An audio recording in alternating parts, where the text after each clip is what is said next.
혹시 선풍기 켜놓고도 밤새 뒤척이며 잠 못 이루신 적 있으신가요? 저도 그랬습니다. 그런데 이 간단한 방법 하나만 알고 나니 이제는 에어컨 없이도 시원하게 여름을 납니다. 안녕하세요. 주민센터에서 에너지 전략 교육을 담당하고 있는 68세 강창수입니다. 제가 오늘 알려드릴 방법을 쓰기 전까지는 저도 정말 고생했어요. 선풍기를 밤새 틀어놔도 뜨거운 바람만 돌아다니고 새벽에 더워서 자꾸 깨고 그러다 보니 낮에도 피곤하고 짜증만 늘었거든요. 그런데 에너지 전략 교육을 하면서 여러 자료들을 연구하고 어르신들과 함께 실천하다 보니 선풍기에 딱 하나만 추가하면 바람이 완전히 달라진다는 걸 발견했습니다. 정말 선풍기 하나로 에어컨 바람처럼 시원해져요. 이 영상 끝까지 보시면 여러분도 올여름 전기료 걱정 없이 시원하게 지내실 수 있습니다. 그리고 지금 전기요금이 무서워 에어컨 못 틀고 있을 지인들에게도 공유해 주세요. 제가 직접 실험하고 교육생분들과 함께 검증한 방법들이니까요. 실제로 저는 작년 여름 전기료가 월 15만 원 나왔는데 올해는 이 방법들을 적용하고 나서 월 4만 원으로 줄었습니다. 그런데 더 시원해졌다니까요? 정말 신기하죠? 자, 그 전에 먼저 알고 계셔야 할 게 있습니다. 많은 분들이 선풍기 바람이 약해서 시원하지 않다고 생각하시는데 사실 진짜 원인은 방 안 공기 자체가 뜨겁다는 겁니다. 아무리 바람이 세도 뜨거운 공기를 돌리면 시원할 리가 없잖아요. 마치 드라이어로 뜨거운 바람을 쐬는 것과 같은 원리입니다. 그래서 선풍기 세기만 올리시면 안 되고 공기 자체를 시원하게 만들어야 합니다. 이게 바로 오늘 알려드릴 핵심 포인트예요. 이제 본격적으로 제가 어르신들과 함께 실험해서 가장 효과적이었던 방법들을 알려드릴게요. 이 방법들은 모두 실제로 여러 사람들이 해보시고 검증된 것들입니다. 첫 번째, 큰 그릇에 얼음물 만들어 선풍기 앞에 두기. 제일 간단하면서도 효과가 확실한 방법입니다. 큰 대야나 양푼이에 찬물을 담고 얼음을 넣어서 선풍기 앞쪽 한 뼘 정도 떨어진 곳에 놓으세요. 어르신들도 처음에는 의심스러워 하셨는데 정말 몇 분도 안 돼서 바람이 달라지는 걸 느끼셨습니다. 찬물 위에서 올라오는 시원한 기운이 바람을 타고 퍼지니까 마치 강가에서 부는 바람처럼 촉촉하고 시원해지거든요. 제가 실제 해본 결과로는 2~3시간 정도 효과가 지속되는데 얼음이 다 녹으면 새 얼음을 추가하시면 됩니다. 하루에 얼음 한 봉지 정도면 충분해요. 두 번째는 젖은 수건을 선풍기에 걸어두기입니다. 이건 정말 너무나도 간단해서 어르신들이 가장 선호하셨던 방법입니다. 큰 수건을 찬물에 적셔서 꽉 짠 다음 선풍기 앞이나 옆에 걸어두는 거예요. 수건이 마르면서 물이 증발하는데 이때 주변 열을 빼앗아 가거든요. 그래서 바람이 수건을 지나면서 자연스럽게 시원해집니다. 이 방법은 특히 밤에 좋습니다.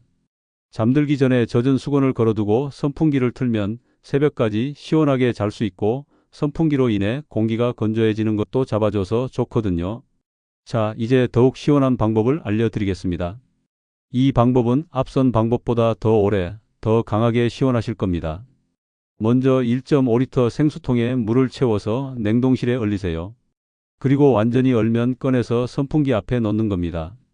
그러면 얼음 덩어리가 녹으면서 생기는 찬 공기가 선풍기 바람을 타고 방 전체로 퍼집니다. 저는 이 방법을 쓸 때 체감 온도가 정말 4~5도 정도는 내려가는 걸 느꼈어요. 이때 물이 흘러서 바닥이 젖지 않게 큰 쟁반이나 수건을 깔아두시면 됩니다. 그리고 지속적으로 시원하게 쓰시려면 1.5리터 생수통 2개를 번갈아 사용하시면 됩니다.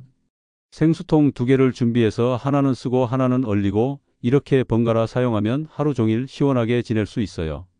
여기서 한 단계 더 업그레이드 하려면 소금물을 얼리세요.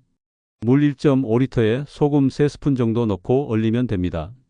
소금물은 일반 물보다 빙점이 낮아서 더 차갑고 더 오래 지속돼요. 특히 정말 더운 날에는 이 방법이 확실히 효과적입니다. 마찬가지로 소금물이 흘러서 바닥이나 가구에 묻으면 안 되니까 받침을 확실히 해두는 걸 잊지 마세요. 이제 완전히 다른 접근을 해볼게요. 선풍기로 시원한 바람을 만드는 게 아니라 바람의 흐름 자체를 바꾸는 방법입니다.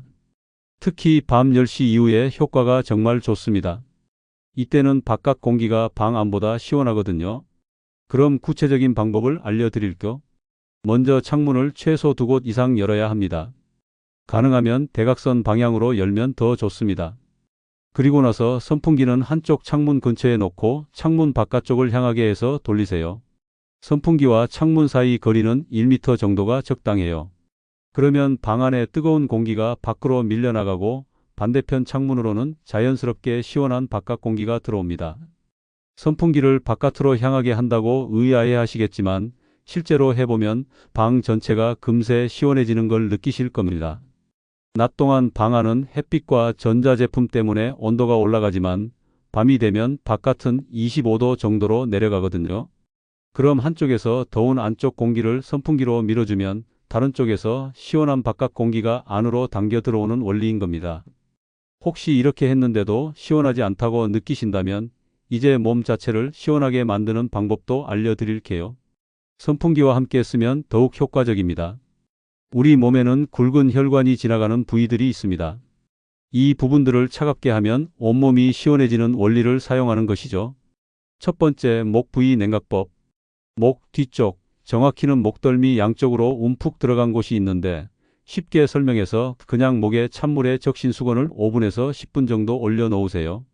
수건을 적신 후 한 번 짜서 물이 뚝뚝 떨어지지 않게 해주시고 이렇게 선풍기 바람을 쐬면 정말 시원해집니다. 저는 이 방법 쓸 때 정말 1, 2분 안에 온몸이 시원해지는 걸 느꼈어요. 특히 더운 날 밖에서 들어왔을 때 체온을 빨리 내리는데 아주 효과적입니다. 그리고 손목이나 발목도 큰 혈관이 지나가는데 여기도 같은 방법으로 해주시면 더욱 빠르게 체온을 내릴 수 있습니다. 놀라운 건 잠들기 전에 이 방법을 쓰시면 더워서 깨는 일 없이 아주 숙면을 취할 수 있다는 겁니다. 먼저 미지근한 물로 발을 씻고 수건으로 닦은 뒤 발목에 찬 수건을 2, 3분간 올려놓으세요. 그리고 목에도 찬 수건을 올려놓은 다음 5분 정도 있다가 수건을 치우고 잠자리에 드는 겁니다. 이 루틴을 하면 체온이 자연스럽게 내려가면서 깊은 잠에 빠질 수 있어요. 제가 이 방법 쓴 후로는 밤에 더워서 깨는 일이 거의 없어졌거든요. 이렇게까지 했는데도 아직도 더우시다면 그건 온도의 문제가 아니라 이제 습도를 살펴봐야 합니다. 아무리 시원한 바람을 만들어도 습도가 높으면 끈적해서 불쾌해지거든요.